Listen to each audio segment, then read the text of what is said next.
Welcome to Basic Brewing Radio for Thursday, May 21st, 2026. I'm James Spencer. Here at Basic Brewing Radio, we're all about home brewing. This week, homebrew hero Randy Mosher returns to talk about his new book coming out this week, Your Tasting Brain. In the book, Randy takes us on a fantastic voyage through our body's sensory system and gives us information on how to use that incredible network of receptors, nerves, and brain cells to better experience what we're tasting. If you want to support us financially, check out patreon.com/basicbrewing, and many thanks to everybody who's helping out in that way. If you go to patreon.com/basicbrewing, you can see a long list of stuff that you can access if you sign up as a supporter. Financial supporters this week will see an early release of the video that Steve and I shot making a michelada out of the lemon drop rice lager that was featured on the previous show. I'm kind of digging the beer cocktails, and the lemon drop lager is a wonderful beer to build a cocktail with. Financial supporters got the recipe for that beer and behind-the-scenes video of how it all came together. Some concerning news coming out of Bastrop, Texas. If you follow our good friend Chris Colby on Facebook, you'll already know that he's had a stroke. Very scary. I asked Chris and his wife Jennifer what I should say about it, and they say he's in the hospital, hoping to recover soon, and looking forward to getting back to beer stuff. I know that you'll join me in wishing Chris the best in a speedy recovery, and I'm looking forward to hearing reports of progress in that direction. I've sent out the next round of Hop Sampler. This one is with French hops. I've asked James Bardeen of Farfield Beer in the Los Angeles area to step in for Chris while he's recovering. Chris is going to be missed for sure, but that Hop Sampler tasting will mark a first in that we will have all four continental U.S. time zones covered. That should be a lot of fun to schedule. Stay tuned on that. I've had some of you asking if we're going to HomebrewCon in Asheville, North Carolina next month. Unfortunately, Steve and I won't be attending. I'm very sad about that, but it's just not in the cards this year for several reasons. I hope everybody has a great time. Sean Terrell and his dad are going, so look for Sean with his big red beard out there. Be sure to say hi and thank him for being a part of our Hop Sampler tastings. I've asked Sean to give us a report from HomebrewCon after he gets back, so I'm looking forward to that, too. Another friend of ours, Matt Giovanisi, has posted another incredible video on his YouTube Brew Cabin channel called Can I Brew Traditional English Beer at Home? And Matt outdid himself on the production. It's one of my favorites, maybe my favorite of his videos. I won't spoil it, but I laughed and was astonished at the cultural references and the skill that Matt had in putting that together. Again, that's on Matt's Brew Cabin channel. Our brewers' logbooks are on basicbrewingshop.com and going out the door across the country and around the world. Kelly apparently fixed the snafu with the shipping thingy, so you can pick yours up while they're still in stock. There's room for 50 batches of brew, along with blank calendar pages in the front of the book where you can track your fermentations. And unlike your laptop or tablet, it won't brick itself if you splash it with a little wort or beer. So you can use it right there by the brew pot, like I do. In the Get It While You Can department, our friends at Imperial Yeast have re-released L55 Kanpai, the most requested seasonal from 2025, but it's only available until June 5th. Clean, crisp, and smooth Imperial L55 Kanpai gives you crystal clear results because of its high flocculation, light drinkable body with a real depth of flavor, and a crisp, dry finish. L55 Kanpai is also versatile, well-suited for classic rice lagers and modern twists alike. We love Imperial with 200 billion cells in each easy-to-open package. I like to say my stir plate is dusty because I don't use it anymore to make starters for moderate-gravity 5-gallon batches. And my airlocks are usually bubbling before bedtime. Imperial L55 Kanpai is available through June 5th again. So ask your local homebrew store for it. And as always, you can check out all the dependable deliciousness at imperialyeast.com. That's imperialyeast.com. Okay, let's talk to Randy Mosher about your tasting brain. Randy Mosher, welcome back to Basic Brewing Radio. Thanks, James. Great to be here. It's been way, way, way too long. It has been a ton of time, yeah. We have a great excuse to get together because you put out a book called Your Tasting Brain, A Sensory Approach to Wine, Beer, and Other Pleasures. But you're one of my homebrew heroes because your book, Radical Brewing, that book and Ray Daniels' Designing Great Beers, when I read those two, it kind of unlocked the keys to designing my own recipes and getting more creative, not just following, kits and written recipes, but kind of like, that's the way it works. Yeah. It's about creativity. I mean, that book is really, and I had so many people tell me that they've been brewing, but they just found themselves brewing the same beer over and over, and they got that book and it made them want to think and made them want to be creative and do fun things. So, and of course, you've also done Mastering Homebrew, Tasting Beer, and A Beer for All Seasons. So I wanted to get those all in there. If you don't have a collection of Randy Mosher books, get on it because they're invaluable resources. Now this book, Radical Brewing had a lot of fun pictures and fun recipes. Yes. This is more of kind of along the lines of a textbook, and I say that in a good way. And I got to think that there was a lot of work that went into putting this together. It was really my COVID project. We had, it was 6 years of sitting down in this little basement here, just hunkered down every day, reading papers and copying and pasting and highlighting and making outlines. And I had the nerve to think I could do this book in a year. And I mean, it just shows you how little I knew when I started out, because I just had a ton of questions. I've been involved in the beer, homebrewing and beer biz, been involved in 2 breweries, so I've been around, I've tasted a lot, I've taught at Siebel. And, I thought I had kind of a basic grasp, but I knew there was a lot of the science that I really had never explored. And I just thought, why not me? Because a scientist is never going to write a book like this, because their scientists are so narrow in their focus, and they got to keep on track with their career, and they can't just drop everything for 5 years and learn about everything and answer every question. So that's, what I figured my role was here, is just to try and dig in, and everything I could think of that I wanted to know about, I just followed that, got the papers and read it and tried to make sense of it. And, some of it was so complicated, I had to actually diagram it first, how the cells transduce, turn an encounter with a chemical into a nervous impulse, right? That's a whole bunch of little steps, of which there's, a diagram in there, but I couldn't even write about it until I had drawn it. Because, I'm a graphic designer by trade, and I'm a visual person, because of, and drove me to that kind of career anyway. So I think visually, that's why my books always have a lot of visuals in them. And so it was a lot of work. It was 5 million words of scientific papers that I digested. But who's counting? Well, I just wondered. I'm like, I wonder how many of these papers I went through. And I sort of added it all up. It's like, holy crap. Well, the first part of the book is kind of like the movie Fantastic Voyage, without Raquel Welch, but Fantastic Voyage, and getting down into, like you said, the molecular level, the cellular level, and from a distance you would think, well, why would you need to? We're talking about tasting. Why would you need to learn all that stuff? But there were certain passages. It was like, oh. Well, that's why when I taste chili peppers, I taste it in my mouth, and that's why when I eat wasabi or horseradish, it goes up my nose.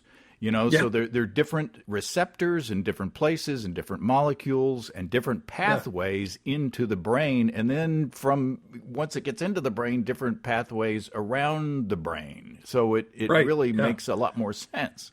Yeah. Well, we always sort of struggle, human beings, they say, they always compare us to dogs or bears and say, well, we're just way inferior to those creatures because they have so much more intense olfactory world. But in actual fact, human beings are pretty good and we're perfect at what we do. And we can think about these things in ways that animals can't. And we can, most other mammals they are live in a world of olfaction that's obligatory, right? So they smell, if a mouse smells cat urine, they have no choice but to just freeze and play dead. There's so many things that are biological imperatives that smell commands smaller, different other mammals to do, whereas we can think about it. We can decide, do we want to do this or do we not? And we even find like a salt tasting receptor kind of on its way out evolutionarily because humans need to know before we go on the hunt, like, can I take in more salt? We can't wait. If we're out chasing gazelles all day in the sun, we can't find a salt lick somewhere, to in mid hunt. We got to load up on salt, and that's our, like a lot of these things that other animals use the lower parts of the brain for. We actually have free will about it and can think about things and look forward and plan. So that was another surprise for me. I mean, kind of thought about that a little, but it's dramatic, and how much of that's how different we are in those ways.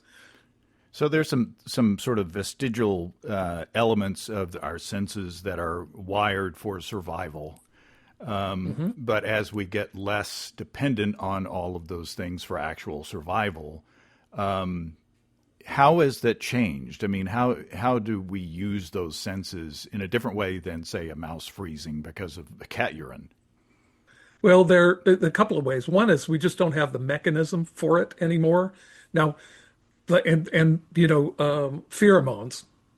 There's often people touting pheromones as like, they sell them and stuff, but there's only one documented human pheromone, and even it is a little like there's some questions around it, but it's a pheromone that helps newborn babies, like less than a week old, find the nipple. And as soon as they, like within a week or two, I think that little organ that contains that receptor for that odor goes away. And so other animals, they have a completely separate pathway. They have separate olfactory bulbs for a lot of this behavioral smell, they call it. But at the same time, humans still have some receptors for some of those kind of chemosignaling or chemical communication compounds. And there's some interesting studies that if you put human beings and give them a stressful task in the presence of a predator odor, they actually do better on the test. They're completely unaware of it. It's all unconscious stuff, and they don't really know what the pathways are and how that affects that behavior. But there's some kind of spooky stuff, and children, mothers can recognize their children, people can recognize their mate. There's a certain amount of still we have a little bit of that left, but it doesn't drive our behavior that much. Now, when we talk about tasting, the book is Your Tasting Brain. Hmm. But when we're talking about tasting, we're talking about, and especially in tasting beer, which is what we talk about most here, it's all of the senses, right? It's not just the sense of taste. This is a problem for us in English, right? We just do not have the word. And I actually had a really challenging time with my editor trying to get her to understand. But like I'm using the word tasting and I'm putting it in the title, but on the first page, I say, look, we don't, it's a terrible word. It's not the right word, but we don't have anything better. So yeah, so it encompasses three main senses: taste, which everybody knows what taste is, smell, and mouthfeel, which are all those sensations you mentioned, the mustard and the chili peppers, and cooling things like mint, like black pepper, tannins in wine, any kind of astringency, smoothness, creaminess. Think about a wheat beer. That texture, our tongues, our brains are really good at picking up on those. And again, all of these senses are basically, they do two things. They keep us out of danger, and they help us find nutrition or maybe a mate even sometimes, especially in the lower in the other mammals. They're, Mm. they have a lot more things that those senses are doing for them. So, and then of course, once they get into your brain, they just meld together almost immediately, which is another problem for tasters because the job of tasting is to turn sensations into information, right? We want to know, we're sitting down, we're tasting a beer, we want to turn it into words. We want to turn it into like a scale or a bunch of scales. We want to classify, categorize, do all that. And that's not the function of it. The function is survival and thriving and avoiding danger, so it's like why it's hard, it should make sense, right? But it's hard anyway, So everybody just has to realize when they start their journey on as a taster, it's like it's going to be hard. Mm. You're going to have to practice. You're going to have to learn from others. You're going to have to judge some homebrew. I used to do talks for I used to do talks for like beer distributors through Siebel, and I would tell everybody there, like, you want to be a better beer taster, go out and judge, find the homebrew club and go judge homebrew. And I'm not kidding. You really Hmm. need to do that because where when you're judging, you're sitting there all day, just beer after beer after beer. You got a score sheet, you have a structured situation, and you have other people at the table that have a different experience than you. Maybe you're more sensitive to some things than others, or than they are. Maybe they're sensitive to things that you're not. And like if you're sitting at the table and you're the only person not getting diacetyl, now you have some calibration on your palate, right? Mm. So it's like, everybody else is getting diacetyl. I don't know what they're talking about, So, and you learn the chemicals one by one, you learn the terminology. So it takes some time, to become an expert at it. There's nothing there's nothing like there outside of severe sinus problems. Almost nobody is really deficient in not almost nobody, but a very small percentage of people really have an impaired system of smell. Almost nobody has an impaired system of taste or mouthfeel because those are, again, so important for survival that we have on our tongue. We have like quadruple backup. Mm. We have front, back, left, right, and it's four separate nerves that go to our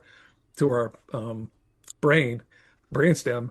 So if part of it gets damaged, we still have a bit of sense of taste to us. So but smell, we all differ a little bit, but you just need to learn that.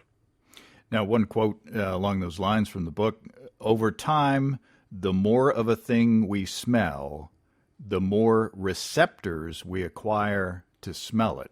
Did I write that down accurately?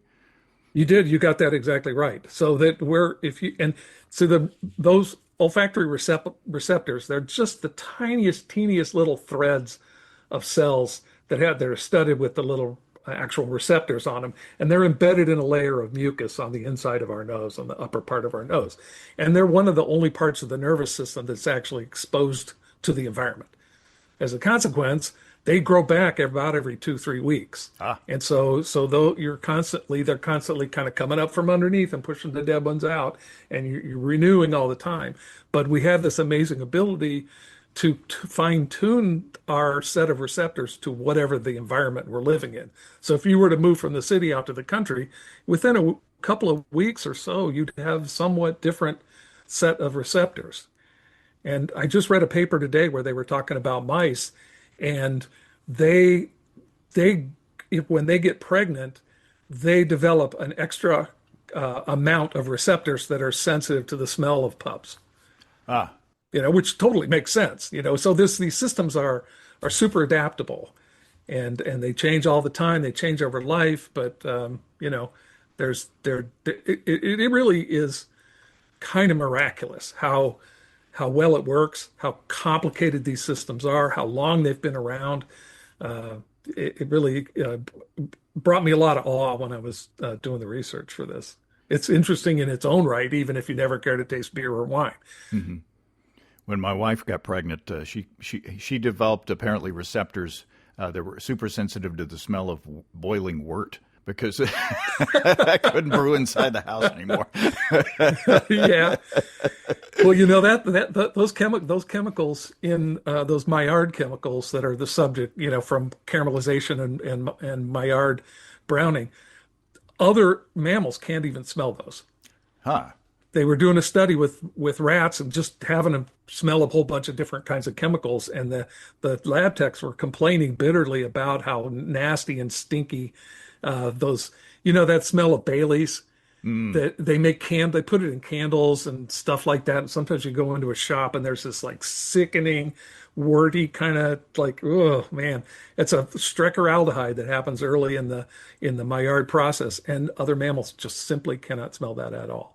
Huh. And we've developed that somehow, and maybe in about the last million years, which is about the length that I have documented that human beings have been involved with fire and cooking. Mm. Mm. So, it's amazing that kind of stuff happens on that time scale, which is pretty rapid in evolutionary terms.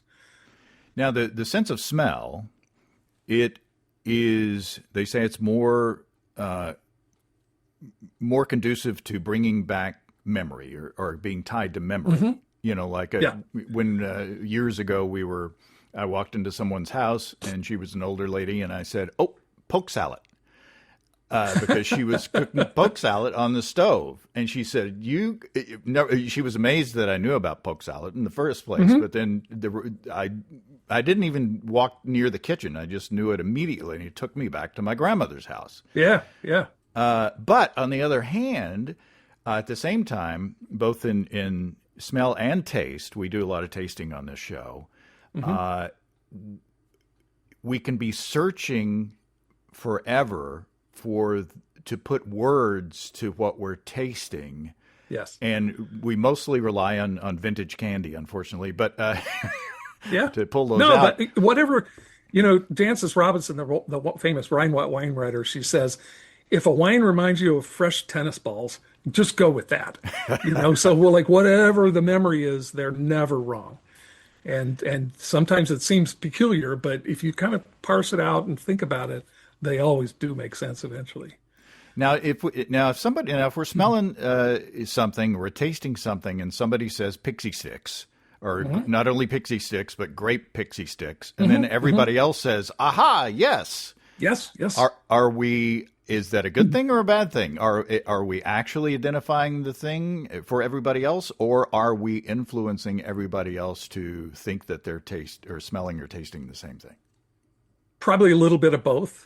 I mean, if oftentimes when somebody does get it, everybody's like, "Oh yeah, of course," and so but sometimes people it's intimidating setting sometimes, and people are like, "Oh, I think I smell butter," or whatever it happens to be. So I think there's a little bit of just a social aspect of it that maybe not everybody's really getting it, but Pixie Sticks, that's got methylantranolate and acetophenone. Those are like two chemicals that they used for grape soda, and along with some other stuff. So that's now how it would be in a beer. I don't know, but you just never know, honestly. So I'm going to listen back to this and write those down so that the next time I can say that instead of pixie sticks.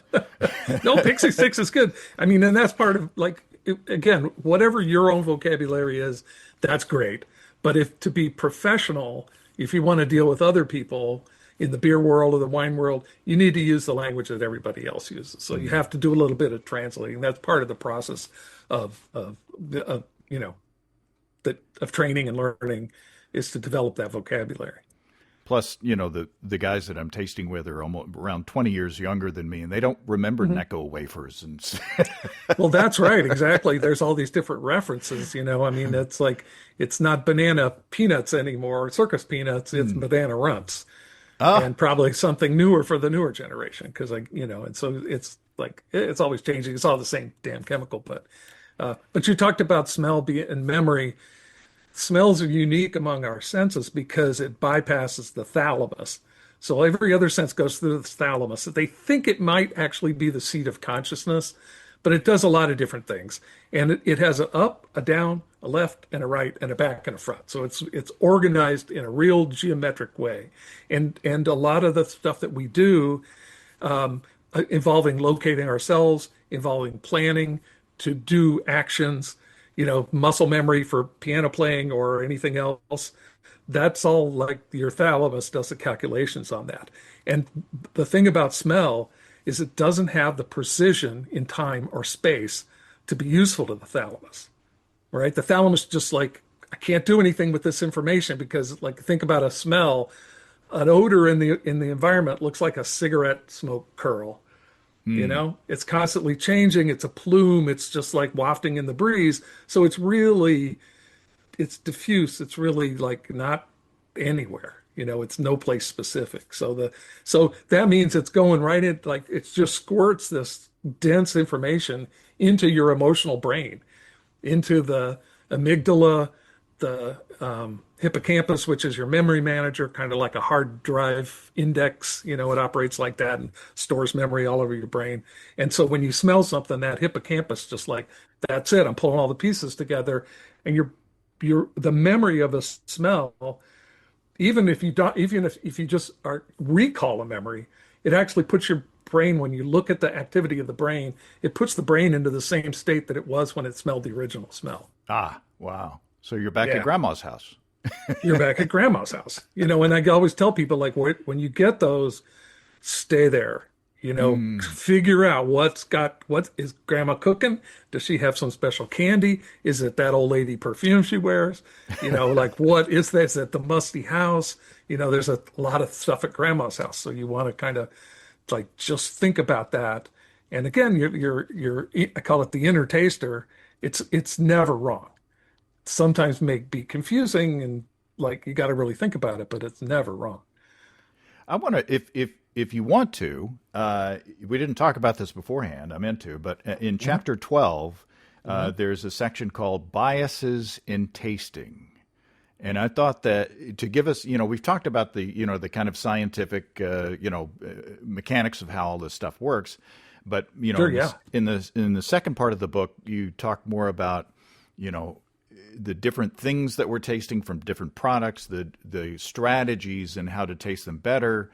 So there's this little section on biases and tasting, and I thought we could go over each of these bullet points and kind of, if we have let's time, you get some useful, strategical information. Well, these are really important in professional tasting because they're looking again for accurate information, and so they have to arrange the tasting to be done in such a way that it minimizes these biases, because we're human beings and we're kind of we're not good machines. That makes us good human beings, but we're not machines. So a lot of what professional people run professional tasting panels do is just do things to avoid these biases. The first one on the list is sensory habituation. So I take it that that's kind of getting used to a smell. If you smell something, we've all done this. We smell something, It's like, oh, I get this little note, and then we go back again, and it's like, oh, it's not so much this time, and then now it's gone. Right. And so this is a basic characteristic of all sensory systems. And what it is like we ignore things that don't change. Because if we had to pay attention to every single thing in the environment equally, it's just impossible.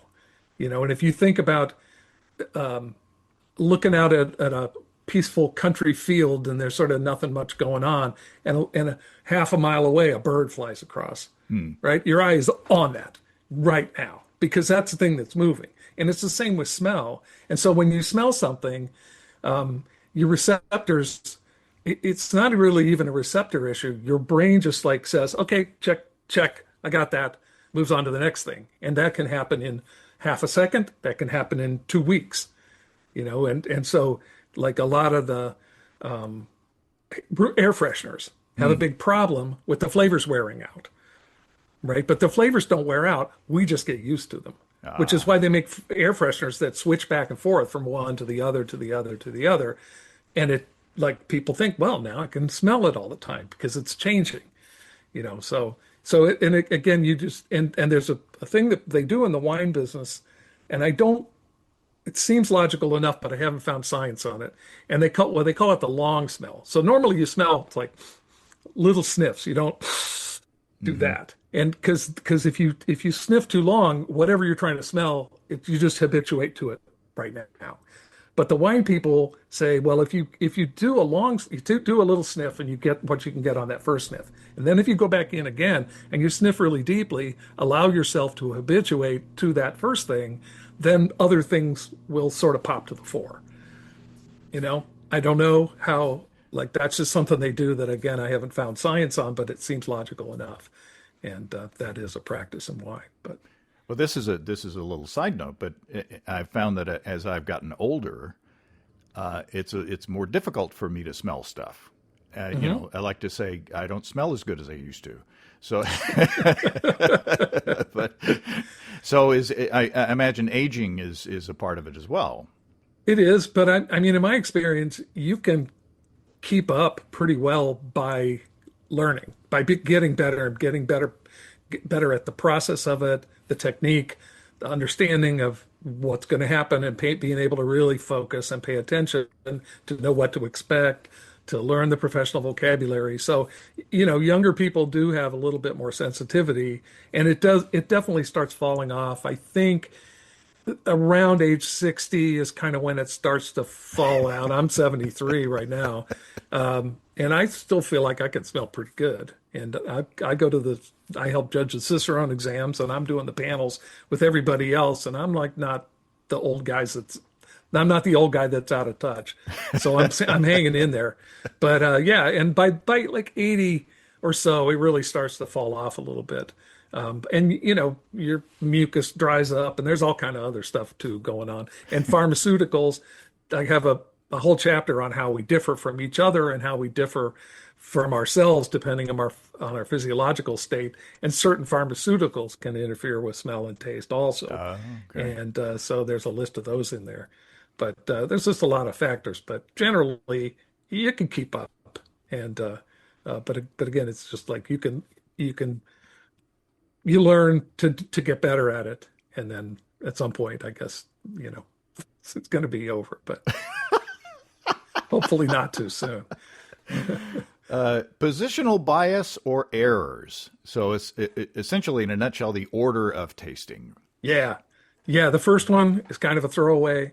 There's so many things to do involving order. There's a whole bunch of them listed there, and that's like why at say GABF, they put all the beers on the table and they tell you, don't all taste these beers in the same order. Like just randomize, like swap them around and randomize them. And in the laboratory settings, they do that. They have computer programs. It's like, puts it on on everybody's desk in a different order. So that's sort of that's how they overcome that. But if you've got a pleasant sample followed by a poor sample, the poor sample will seem worse. If you have several mediocre ones and then you have one that's slightly better, then that's going to be really great because you're kind of bored with these really uninteresting ones. And so there's a whole bunch of things like along the lines of those things, of which order they're in. And the time of day can have an effect as well, and maybe what you've eaten that day, or there's, to me, I can taste a beer.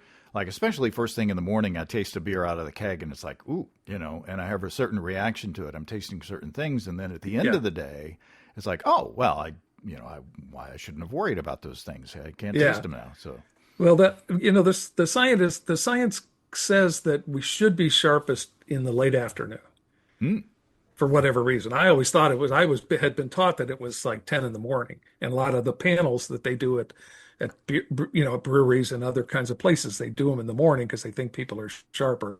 Maybe they're just less tired out by the day, because focus it's not just sensitivity. It's so much more than sensitivity, right? It's that being able to pay attention, being able to be aware, following the rules, like really knowing what the job is. And people are probably a little sharper in the morning at that. Especially at a beer festival. Well, we've all seen that. Expectation errors is another bias. So maybe you get some previous knowledge. You're expecting some things. Well, this is like why we do tasting blind, right? And this is for all of their other good qualities, this is an issue with some of the online beer ratings sites, because people they know what beers they've got. And if a brewery has a really good reputation, even if the beer in front of them isn't that great, there's going to be a strong bias to make it fit with the rest of that brewery's beer. And Hmm. also, the converse is also true. If you got a brewery that sends in a couple bad beers and they start to get bad scores on the thing, then it's really hard to climb out of that hole because, guess what? People like to be a part of the group and jump on and either extol the virtues or knock them down. So it's why you really don't ever do anything at a professional level where you know what's in the bottle or in the glass. My one of my friend Adam Ross's favorite Untapped reviews is something like, this is the best stout that I've ever tasted, but I don't like stouts. 1 star. Yeah, I mean, or it wasn't what I expected. Well, I mean, it's those kinds of things just make you nuts. As I mean, we had a local Brewers Guild had a mean tweets night at a bar, which was very cathartic. Everybody kind of brought their bad reviews and stuff, so it's like a lot of fun a lot of fun to just commiserate with everybody about that. I'm not knocking those sites; they have a good role.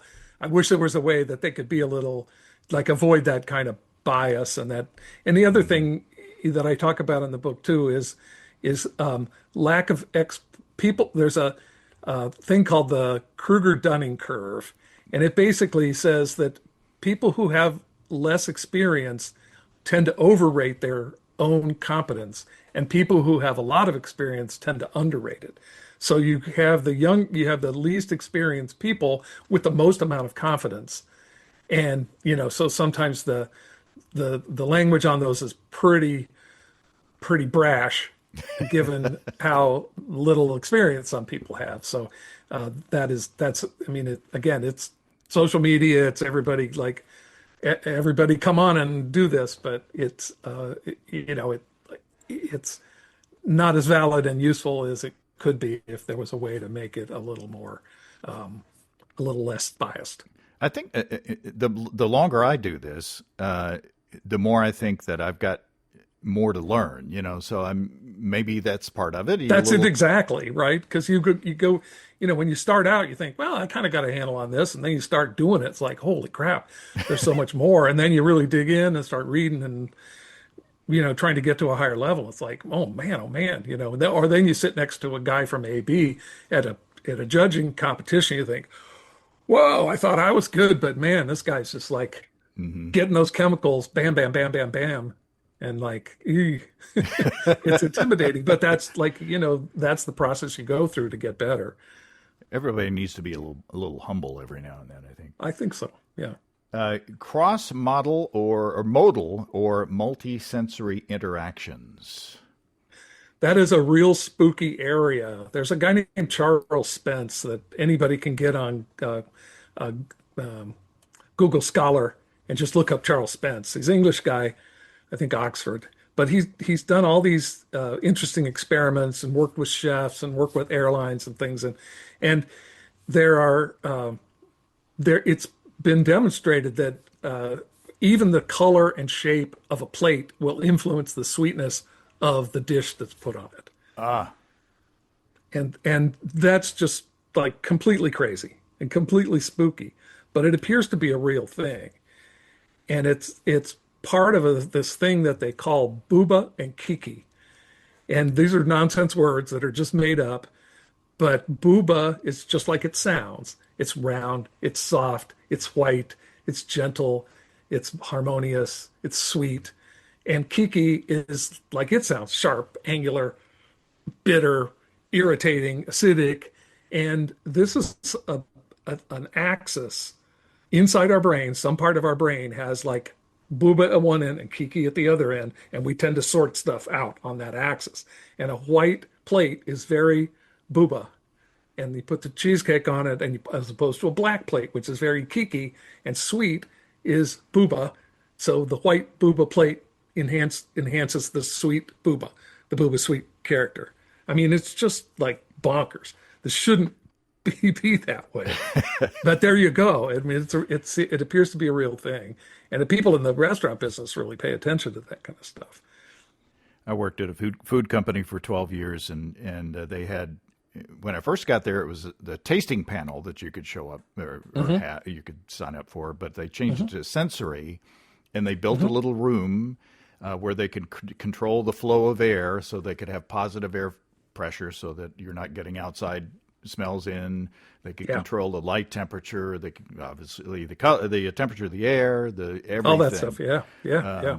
So yeah, I'm sure that they know all about this kind of stuff. Oh yeah. The one that I had trouble kind of synopsizing in my brain was the halo effect. Well, they call it halo dumping. And it's basically like if you give somebody a list of words that are just taste words and you present them with something to smell and they're not tasting anything. And if they smell something fruity, they're going to check off sweet. Huh. Right. It's just basically what happens when people have a limited vocabulary to draw from and more complicated flavors than they can fit into it. They're going to pick one anyway. And they do that with positive and they do that with negative also. So it's really it's just this, like, it's kind of a weird word, the halo thing.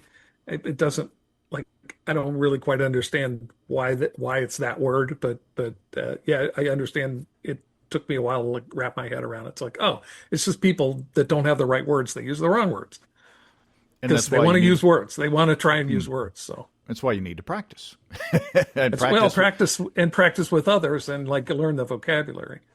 Well, another point that I was like thinking this before I came upon it in the text, but in associating smells and tastes with language, the words horse blanket or barnyard or farmyard, those are associated with certain flavors that you get with, say, Brett beers or, for sure.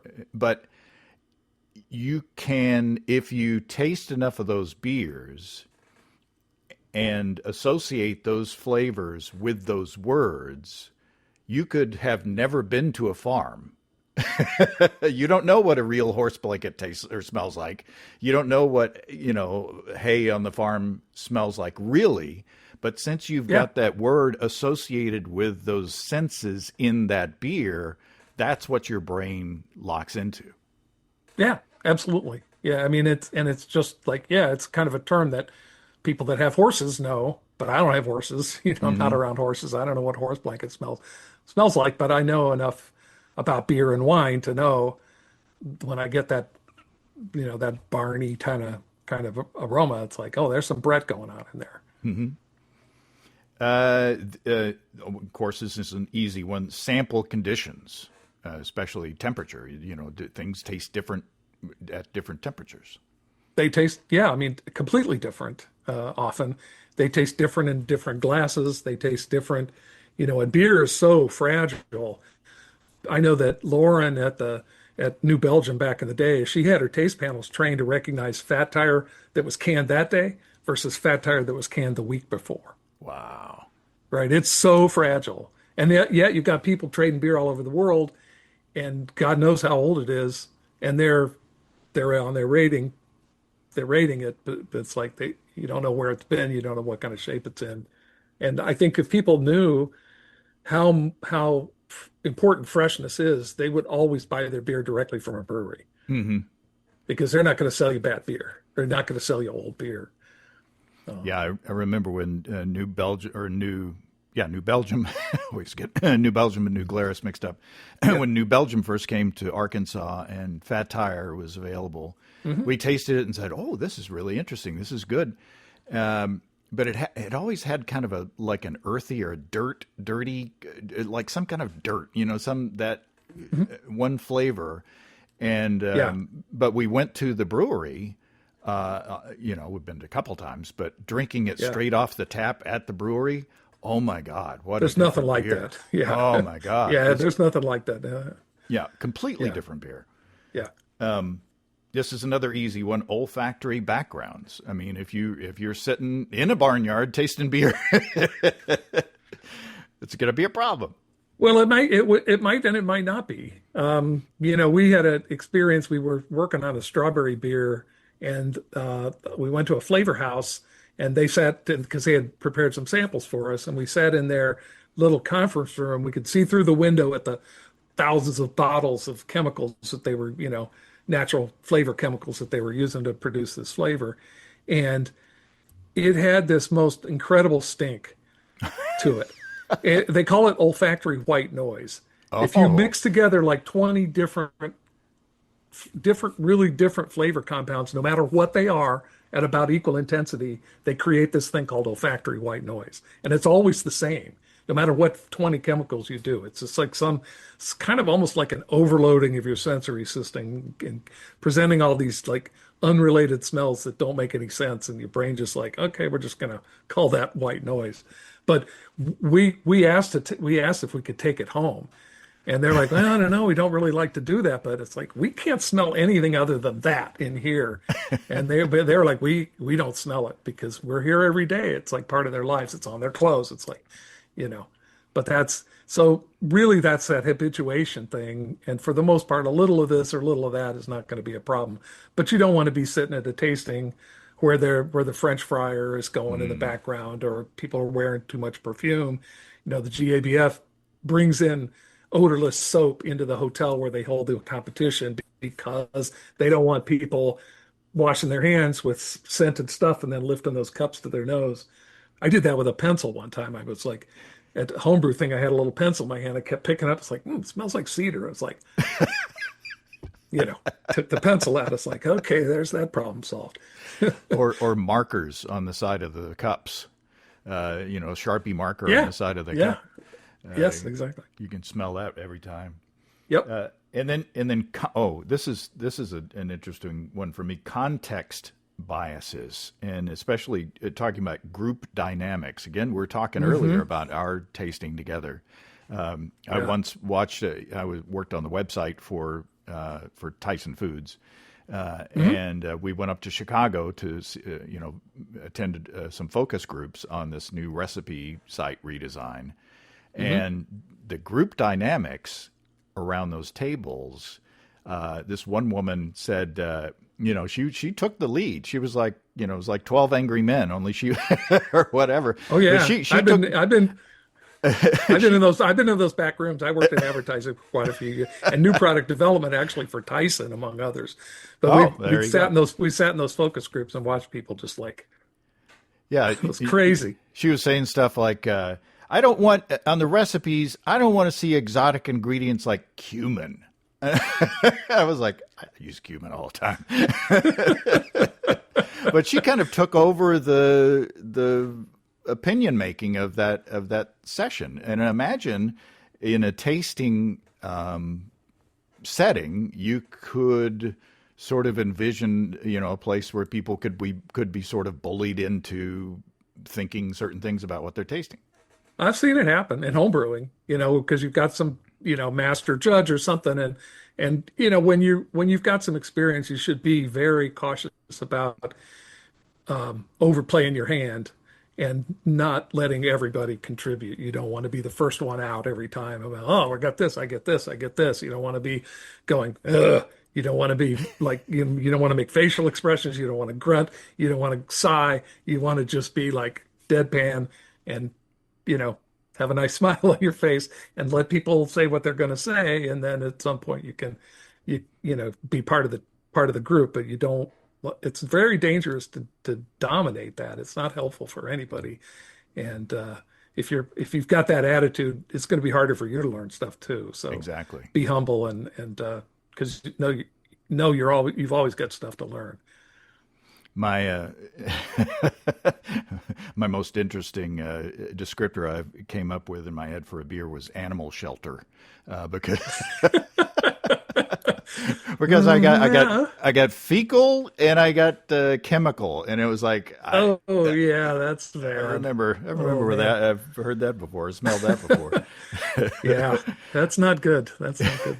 But That's not good beer. that's the kind of thing where you might not want to write it down on a score sheet. You don't want to crush somebody, but Yeah. I remember having discussions about lambic back in the day, and it's like, well, how much outhouse shell smell is like appropriate, like allowable? Does it add? Is it good?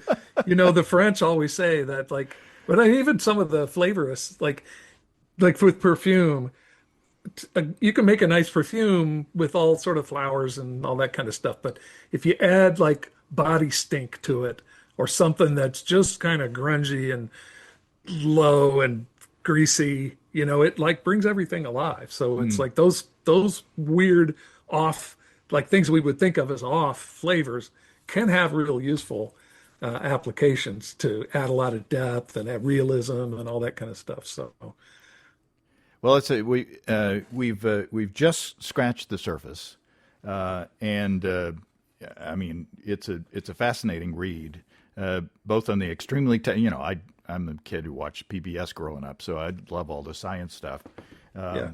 But then it's also got some really good advice on tasting strategies for doing it better, improving. And then talks about some of the, like for instance, was beer and coffee and wine and distilled drinks, talking about all the components that you're tasting or you're smelling, so that maybe if you're new to it, you can read about whatever you're tasting and say, that's what I'm tasting, because if I hadn't read it in this little description, my brain might not have picked that out. So right, yeah. So you can to be looking for that, right? So that's part of that expectation thing. Is just like when you sit down, it's like sort of holding two things in your mind at one time. One being just open to anything, and also another thinking, well, here's what I may encounter, and I want to be ready for them. So, well, excellent. Well, it was. This. Most of an hour has flown by. I've really enjoyed it, and I apologize for not having you on in such a long time. But you're welcome. You're welcome anytime that you. Yeah, I'd love to talk about this stuff. It's really fascinating to me. So, excellent. Well, it was great to catch up, and good luck on the book. Thanks, Randy. Thank you, James. Appreciate it. Thanks again to Randy. Your Tasting Brain is out now. It's truly fascinating read. It's been too long since Randy's been on the show. It's always fun to talk to somebody who's done all the research and knows things like what chemicals go into the flavor of pixie sticks. I was going to write that down and use it next time we get together with a hop sampler, but I can't. I probably can't pronounce those things. If you have brewing questions, show suggestions, or just want to say howdy, write to James at basicbrewing.com or just fill out the contact form on basicbrewing.com. And please don't forget to tell us where you're from. Check out our mobile-friendly shop at basicbrewingshop.com, where our brewers' logbooks are back in stock until they're not. Thanks to everybody supporting us through our Patreon page. Special goodies coming your way. Check that out at patreon.com/basicbrewing. It's all until next time. Until then, thanks for listening, everybody. I'm James Spencer. Production help for Basic Brewing Radio and our website is provided by Kelly Hodson. Basic Brewing Radio is a production of Active Voicing. We'll talk to you next time, everybody. In the meantime, stay well and stay tuned. So long.